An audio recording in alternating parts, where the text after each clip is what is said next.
আসসালামু আলাইকুম viewers, Sabinus কিচেনে তোমাদের স্বাগত জানাই। এইভাবে মটর পনির রান্না করলে এক আলাদা স্বাদ তোমরা অনুভব করবে। এইভাবে তোমরা একবার বানিয়ে দেখো, আশা করছি তোমাদের খুবই ভালো লাগবে। Yes.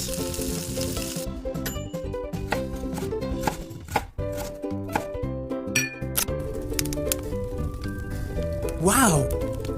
চুলাতে কড়াই বসিয়ে তাতে আমি তেল দিয়ে দিচ্ছি। তোমরা এখানে যে কোনো তেল ব্যবহার করতে পারো।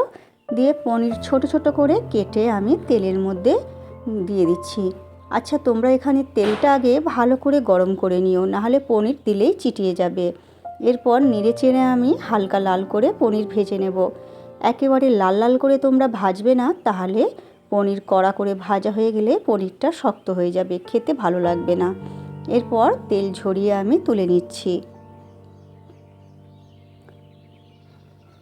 তেল ঝরিয়ে তুলে নিয়ে এরপর একটি জায়গায় আমি গরম পানি রেখেছি, এতে লবণ দিয়ে দিচ্ছি আর 4টে শুকনো লঙ্কা দিয়ে দিচ্ছি গরম পানিতে ভেজার জন্য। এটা আমি পেস্টে লাগাবো।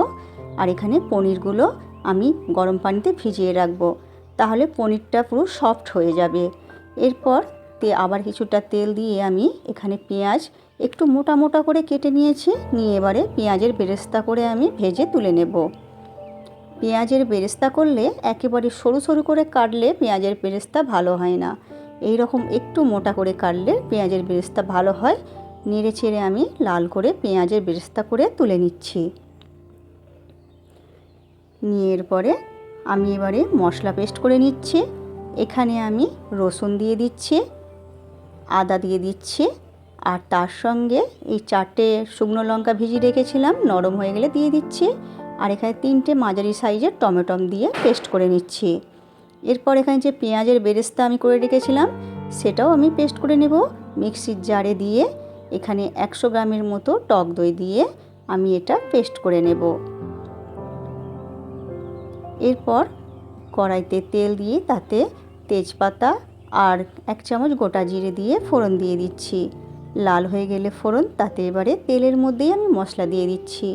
1 চামচ লঙ্কা গুঁড়ো, 1/2 চামচ হলুদ গুঁড়ো, 1 চামচ ভাজা জিরে গুঁড়ো, 1 চামচ ভাজা ধনে গুঁড়ো দিয়ে এরপরে টমেটোর পেস্টটা দিয়ে দিলাম।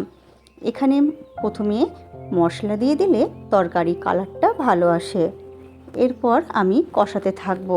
কষাতে কষাতে এর মধ্যে পেঁয়াজ ও দইয়ের পেস্টটা দিয়ে দিচ্ছি। দিয়ে এরপরে আমি কষিয়ে নেব ভালো করে। মশলা ভালো করে কষানো হয়ে গেলে তেল ছেড়ে এলে এখানে আমি মটরশুঁটি দিয়ে দিচ্ছি। এখন মটরশুঁটির সিজন নয়, কিন্তু আমি এটা স্টোর করে রেখেছিলাম। তোমরা এটা যেভাবে স্টোর করে রেখেছিলাম তোমরা আমার চ্যানেলে পেয়ে যাবে। এবারে আমি এর মধ্যে পনিরটাও দিয়ে দিচ্ছি। দিয়ে এরপরে অল্প করে পানি দিয়ে দিচ্ছি। এরপর এর মধ্যে আমি 1/2 চামচ চিনি দিয়ে দিচ্ছি স্বাদটা ব্যালেন্সের জন্য। আর 1 চামচ গরম মশলা গুঁড়ো দিয়ে দিচ্ছি। দিয়ে ভালো করে নেড়ে দেব। দিয়ে এরপর 1 চামচ কাসুরি মেথি হাত দিয়ে ঘষে দিয়ে দিচ্ছি। ঘষে দিলে ফ্লেভারটা ভালো আসে। কাসুরি মেথিটা তোমরা থাকলে দিও, না থাকলে দিতে হবে না। এটা দিলে ভালো লাগবে খেতে। এরপর হতে দেব। এরপর এই রকম মাখা মাখা হলে নামাবার আগে এরপর আমি ধনেপাতা কুচি ছড়িয়ে দিচ্ছি। এরপর তোমরা নামাবার আগে অবশ্যই 1 চামচ ঘি দিয়ে নামিও, তাহলে স্বাদটা দ্বিগুণ বেড়ে যাবে। এরপর তোমরা পরিবেশন করো ভাত, রুটি, পরোটা, পোলাওয়ের সাথে। আমার রেসিপিটি ফেসবুক থেকে দেখলে ফলো করে দিও, ইউটিউব থেকে দেখলে সাবস্ক্রাইব করে পাশে থেকো। আমার রেসিপিটি শেষ পর্যন্ত দেখার জন্য তোমাদের অনেক অনেক ধন্যবাদ রইল।